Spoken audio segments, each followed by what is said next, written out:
Épisode numéro 250 de Bonjour PPC, le sujet du jour, la transformation digitale et les directions de ressources humaines. Waouh, vaste sujet, c'est vous qui l'avez proposé, on en parle tous ensemble aujourd'hui, le digital et les ressources humaines.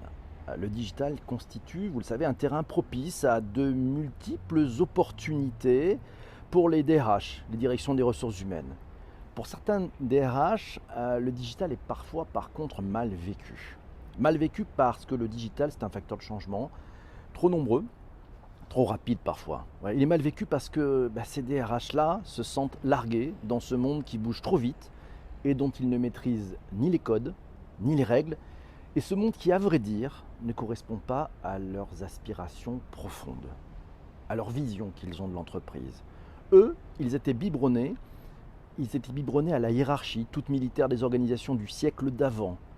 Eux, les voici maintenant confrontés violemment à un monde qui, en secret, qu'ils réprouvent. Un monde où les autres directions les contournent de plus en plus et leur imposent des nouveaux modes de fonctionnement du travail. À l'opposé de cette caricature du DRH d'un autre temps, du DRH du siècle dernier, on trouve des DRH qui ont tout compris dans la richesse du digital.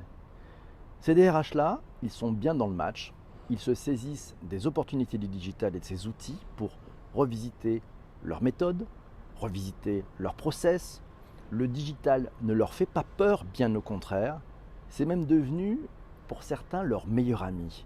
Leur meilleur ami pour exercer encore mieux leur cœur de métier au service de l'entreprise et de sa stratégie, leur meilleur métier pour mettre tout en œuvre, pour développer au quotidien et pour le long terme, le véritable capital de l'entreprise, ses collaborateurs. DRH et digital, le grand chambardement, on en parle aujourd'hui dans Bonjour PPC. Alors, tiens, certains d'entre vous pourraient me dire, oui, mais qu'est-ce que c'est le métier de DRH? Ouais. Le directeur des ressources humaines, il est responsable de la gestion des ressources humaines sur deux domaines, nous apprend Wikipédia. Le premier domaine relève de la mise en œuvre des aspects légaux de la gestion des ressources humaines, on appelle ça la GRH, et la gestion de son système d'information, on appelle ça le SIRH. Et puis le second rôle, il est plus politique et stratégique. C'est la gestion administrative du personnel. Non, c'est plus politique et stratégique. Et puis une dernière partie, c'est peut-être la gestion administrative du personnel, et de plus en plus on le voit, c'est quelque chose qui est susceptible d'externalisation. Yves de Québec m'a envoyé un article me disant « Technologie et pratiques de gestion des ressources humaines », on trouve ça sur affairerh.ca, vous retrouvez les liens dans les notes d'épisode et sur le site Le Digital pour tous. Comme toujours, ça vous encourage à aller lire ces différents articles que vous avez pu sourcer. On peut distinguer deux rôles d'intervention des professionnels de la gestion des ressources humaines. Nous apprend cet article d'Affaires RH dans lequel la technologie joue un rôle complémentaire. Un de ces rôles concerne l'aspect opérationnel de l'entreprise ayant des effets sur la productivité et sur le rendement de l'entreprise. Par exemple, la mise en place de stratégies qui visent le maintien et l'amélioration des compétences des travailleurs, avec de la formation, du perfectionnement, ou encore, ça vise à la planification et à l'élaboration des méthodes pour optimiser les tâches et la participation des employés.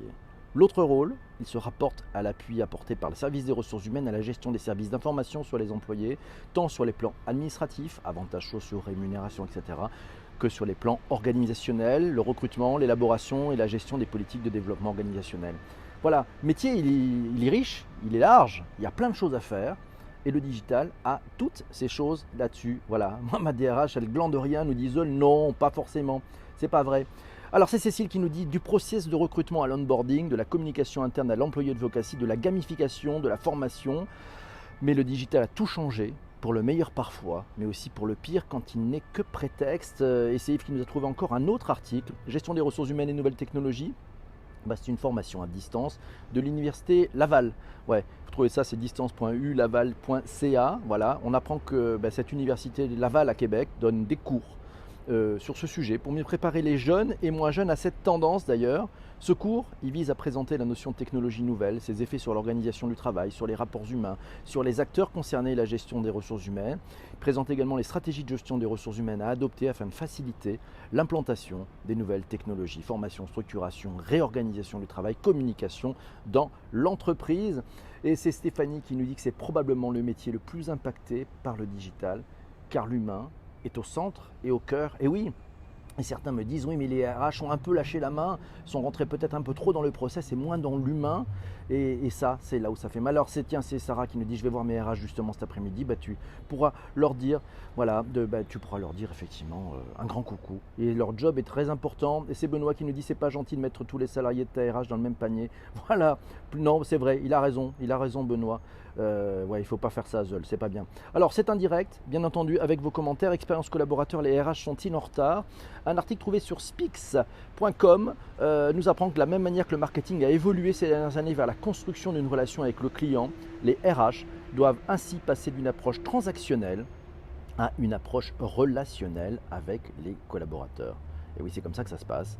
Effectivement, il faut peut-être tirer parti de ce qu'ont fait leurs collègues d'autres directions. Les RH ne fournissent plus de simples services, mais offrent aux collaborateurs une expérience. Et puis d'ailleurs, les RH peuvent tirer les leçons du marketing, peut-être en segmentant leurs initiatives, apprendant dans cet article, c'est en identifiant d'ailleurs précisément leurs cibles et en ayant une meilleure connaissance de leurs besoins, qu'elles pourront leur proposer une expérience personnalisée. Ben oui, on apprend dans cet article qu'un millénial tout juste sorti d'école n'a peut-être pas les mêmes attentes qu'un cadre de la génération X, qui a 20 ans de carrière. Probablement, c'est comme ça que ça se passe. Et c'est Benjamin qui nous dit que ça n'impacte pas que les RH, mais par extension le bien-être et la performance. Un vaste sujet d'actualité d'après Henri. Merci beaucoup. Bonjour Henri, bonjour à vous tous.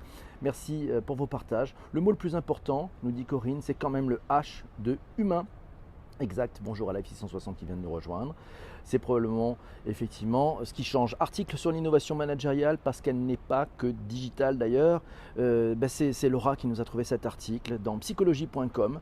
Voilà, vous aurez les liens dans les notes de bas d'épisode. Chez Netflix et Google, les baroudeurs ont remarqué une conception du manager très différente de celle que nous connaissons. Là-bas, chez Netflix, chez Google, cette fonction n'est pas plus enviable qu'une autre. Les statuts n'ont en fait pas d'importance particulière. Le manager, il a pour mission d'accompagner, de conseiller, de remettre en contexte et de se tenir au courant des avancées. C'est ce qu'on appelle du management de première ligne. Il s'agit toujours d'être au contact des personnes qui sont aux avant-postes pour comprendre leurs besoins et leur fonctionnement.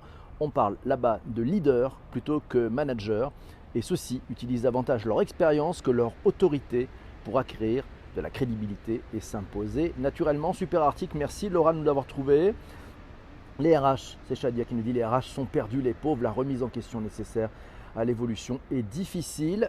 Ils ont énormément d'opportunités. Je pense au contraire, c'est un champ des possibles fabuleux sur les RH. Marketing et RH peuvent travailler en synergie exactement. Voilà, et les RH devraient toutes s'emparer du digital, nous dit Virginie. Voilà, alors quand elle bloque d'ailleurs toute la transformation numérique. Grip, Chief Happiness Officer, c'était un épisode de Bonjour PPC dont voudrait nous parler peut-être Laurent. C'est Vincent qui nous dit que les RH doivent revenir responsables de l'expérience collaborateur et ça ne doit pas être qu'un buzzword. Oui, avec la pénurie de main-d'œuvre, il faut bien gérer les ressources humaines, nous dit Yves, c'est important. Et c'est Shadia qui nous dit les RH sont en première ligne lorsqu'il y a des problèmes d'organisation. Leur rôle est clé, Donc ça c'est très important. Bonjour à tous mes amis, le digital, nouvel Eldorado des RH. Oui, on trouve ça sur marhline.com. On y apprend que le bon nombre d'entreprises vivent aujourd'hui le paradoxe suivant. Les moyens mis à disposition par l'entreprise pour travailler et communiquer ne sont pas à la hauteur des moyens utilisés par leurs propres salariés dans la vie courante. Lorsque les RH auront compris que le digital, nous apprend cet article, a un impact direct sur toutes leurs problématiques, ils finiront par en faire leur priorité. Car le digital, il permet aussi de traiter des questions d'optimisation des process, de mise à disposition d'informations, de reporting, d'outils, de décision. C'est Christian qui nous dit qu'un puissant allié qu'est l'intelligence artificielle par les RH, au recrutement pour commencer, pas le simple bot agrégeant les données d'un candidat, mais des multiples plateformes, mais une IA en ressortant des capacités, des compétences à investir pendant l'entretien. C'est vrai qu'il y a de très nombreux outils et c'est Laura qui signale attention quand même aux biais induits par les programmes des dites intelligences artificielles. Elle nous rappelle qu'il y a une intelligence artificielle qui a été désactivée car figurez-vous, elle éliminait les CV des femmes. Incroyable. Oui, c'est Amazon d'ailleurs qui a dû désactiver une IA qui discriminait les candidatures de femmes à l'embauche. On trouve cet article dans numerama.com. Il nous apprend qu'Amazon s'est rendu compte que son programme de recrutement utilisant de l'IA n'aimait pas vraiment les femmes. Celles qui candidataient pour des postes de développeuses web ou d'autres emplois techniques étaient systématiquement moins bien notées parce qu'elles étaient des femmes. Quand on vous parlait dans un épisode très récent de Bonjour PPC de la nécessité d'avoir de la mixité dans la tech et que tech sans mixité, point de salut, très important. Et c'est Julie qui nous dit une transformation managériale est en cours grâce au digital, mais n'oublions pas, le digital doit être au service de l'humain et non l'inverse. Laura nous a cité d'ailleurs le classement Akoya des startups HR Tech, oui, parce que figurez-vous, c'est un secteur, on en fera peut-être un épisode très spécial là-dessus. Ça fourmille de startups qui viennent proposer de nouvelles solutions à nos amis des RH. Et merci beaucoup Christiane pour ce partage. C'est Stéphanie qui nous dit l'algorithme mélangeant le CV, les compétences et les envies. Et c'est Dominique qui nous dit que l'humain doit être au centre de tout. Vincent nous signale que l'onboarding, qui d'autre que le digital peut passer plusieurs minutes par jour pour intégrer un collaborateur. Et oui, alors l'enjeu des outils RH, il est d'amener finalement un niveau de service, de qualité aux utilisateurs collaborateurs de l'entreprise. On appelle ça, vous savez quoi? La symétrie des attentions. C'est-à-dire que c'est investir autant pour les collaborateurs de l'entreprise que ce que l'on met en œuvre pour enchanter la relation client avec des outils performants, des outils actuels, des outils simples qui savent tirer parti du meilleur des technologies du moment. Et oui, vos collaborateurs sont aussi des utilisateurs de plus en plus avertis à leur domicile. Ils ont d'ailleurs à titre personnel des outils numériques, parfois dernier cri, par rapport aux outils fournis par leur entreprise. Je ne sais pas si vous pensez à ça, mais quand on pense que ce n'était pas le cas il y a encore 15 ans, l'entreprise nous fournissait des outils qui étaient à la pointe, dont on n'avait pas accès à titre personnel. En 15 ans, tout a changé. Mais revenons sur notre sujet. L'enjeu des RH ne se limite pas aux outils. Nécessité ou besoin, d'ailleurs, le télétravail, c'est son trou, même si la France est encore très loin derrière les leaders européens. Donc il y a bien un changement dans l'organisation du travail. Et ça, c'est structurant. Et ça, c'est dans la main des RH. Et ce n'est pas si simple que ça à mettre en place. Parce que les RH sont habitués à travailler plutôt sur un temps long. Et là, on demande des temps courts. On va parler de tout ça tout à l'heure. C'est Jean-Denis qui nous a envoyé quelques commentaires sur Twitter hier à propos de ce sujet. Il nous dit qu'être disponible à chaque instant, c'est une nouvelle injonction personnelle et professionnelle. Il nous parle d'ailleurs de l'anthropologue Stéphana Broadbent qui explique dans son ouvrage L'intimité au travail que chaque nouveau canal de communication connaît un retard à l'adoption du fait d'une difficulté ressentie par l'utilisateur à gérer sa propre disponibilité. Merci à Isabelle pour ce partage. Un phénomène d'ailleurs qui traduit une peur. Une peur de devenir trop disponible, trop accessible et d'être interrompu trop facilement. Un enjeu pour les RH et la DSI, nous dit Jean-Denis, c'est d'accompagner les équipes dans ces changements, sachant que la formation traditionnelle semble de moins en moins adoptée versus ce qu'on appelle le mentorat ou le coaching. Bien vu, l'agilité RH, le cœur battant de la transformation agile. C'est Sarah qui m'a envoyé un article du blog octo.com. Je vous aurai le lien dans les notes d'épisode. Il nous dit que les DRH sont historiquement des professionnels de la gestion du changement, mais l'agilité pose un problème de temporalité. Le changement de modèle, d'organisation, les ajustements nécessaires font face aux contraintes du cadre, celui des réglementations, des études, des consultations, jusqu'à la livraison d'un nouveau modèle cible. Si vous pensiez que c'était simple d'être DRH, non, c'est pas simple. On apprend aussi dans cet article que la transformation agile, elle demande d'expérimenter rapidement par itération avec une logique de test and learn en acceptant de se tromper. Terrain extrêmement compliqué. Les RH agiles sont proches du terrain et elles animent l'intelligence collective en co-construisant avec leurs collaborateurs et en facilitant les expérimentations dans leurs équipes. Hey, intéressant ça. Et après, il faut appeler, envoyer un mail pour savoir si le fax est passé. Non, c'est pas comme ça que ça se passe. Jessie, allons, c'est quoi ces commentaires? Non, c'est Fanny qui nous dit qu'il faut un changement de mentalité qui ne s'opère pas de la même façon et de la même manière suivant les entreprises. Ah, on va remonter un peu sur la culture de l'entreprise. Voilà, c'est comme ça que ça se passe. Les startups ArcherTech, c'est énorme, ça mérite un gros épisode, nous dit Virginie. Allez, petit coup de pub pour Laura qui a envie de nous faire découvrir une des startups qu'elle mentor chez Emera, ça s'appelle expateo.com. Voilà, c'est fondé par une femme en plus, il digitalise la gestion de la mobilité internationale pour les entreprises. Pas mal. Laura nous dit que c'est un super concept et c'est une super équipe. C'était le moment publicitaire de ce podcast. Voilà, c'est comme ça. Alors, on continue. C'est Lourwana qui nous a envoyé sur Twitter. Il dit il est quand même grand temps de laisser les pratiques anciennes de côté. Voilà, comme par exemple déposer un CV papier. Non, il faut passer au CV effectivement numérique. On l'a. Maintenant, ça pose d'autres sujets. Ça pose d'autres sujets. C'est plus facile d'avoir le droit à l'erreur en marketing qu'en RH, nous signale Stéphanie. Et c'est vrai. Et c'est vrai. Il y a tellement d'injonctions contradictoires. Il y a tellement de jeux d'acteurs. Il y a tellement de choses qui rendent ce métier passionnant, mais ô combien complexe. Mais elle a raison, Stéphanie.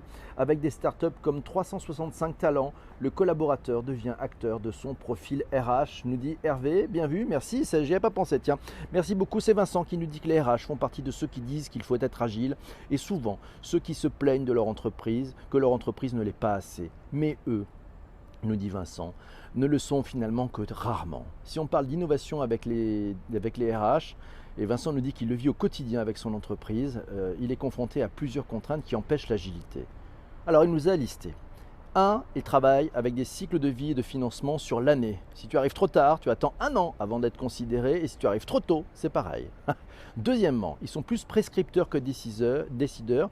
Ils attendent les avis et accords des directions métiers, parfois des CODIR. Et troisièmement, ils pensent que pour mettre une nouvelle solution en place, il faut qu'elle soit tout de suite globale. Ouais.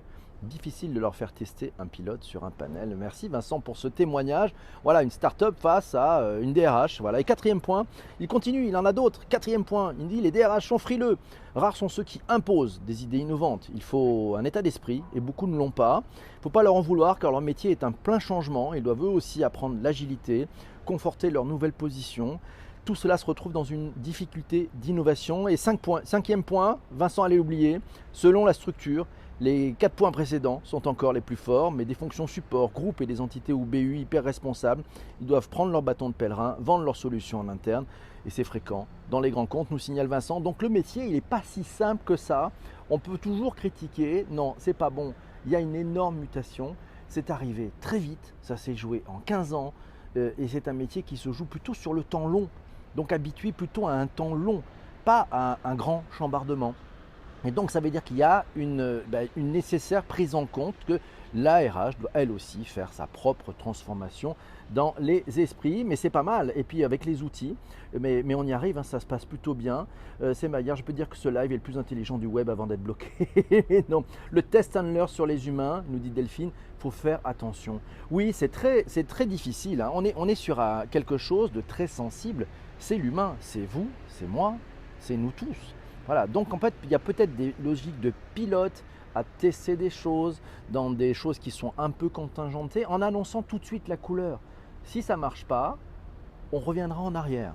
Et ça, c'est important parce que c'est peut-être la seule façon de pouvoir avancer, c'est d'annoncer officiellement, on lance une version bêta avec des volontaires sur un truc. On ne sait pas si ça va être bien, on va l'observer. Et c'est ce que font les DRH qui vont le plus vite finalement aujourd'hui. C'est Julie qui nous dit, avec Coworky, on travaille beaucoup avec les opérationnels directement.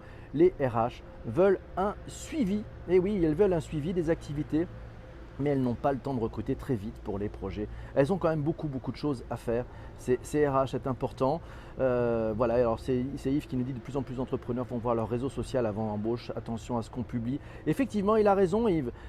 Il a raison parce qu'effectivement, il y a aussi ce que disent les collaborateurs sur l'entreprise et on est peut-être souvent un peu trahi par les siens finalement. Alors, c'est Delphine qui nous dit plein de choses, effectivement, et c'est Jessie qui nous dit qu'il faut évaluer le profil des candidats et coller les informations pour qu'ils évoluent. Merci, bonne journée, merci à Live qui vient de nous dire un petit coucou, c'est sympa. Voilà, ils voudraient innover, mais n'ont pas toujours les moyens. C'est compliqué ce métier, effectivement. Mais c'est ô combien passionnant. On continue cet épisode, il est juste très bien. C'est Tristan qui nous dit que près d'un Français sur 5 pense pouvoir perdre son travail à cause de ces réseaux sociaux. Il nous a trouvé un article dans notresiècle.com. Je vous aurai ce lien dans les notes d'épisode. Selon une étude de McAfee, une étude très sérieuse, hein, les 2/3, 73% des Français interrogés reconnaissent être gênés parce qu'ils se trouvent sur leur compte sur les réseaux sociaux. Plus inquiétant encore, nous apprend Tristan et cette étude, plus de 7 Français sur 10, 76% exactement, possèdent au moins un compte qui dort. Il s'agit principalement de comptes Facebook pour 68%. 15% des répondants connaissent quelqu'un dont la carrière ou les perspectives d'embauche ont été négativement affectées par des contenus publiés sur les réseaux sociaux ou par des contenus sur lesquels ils ont été marqués.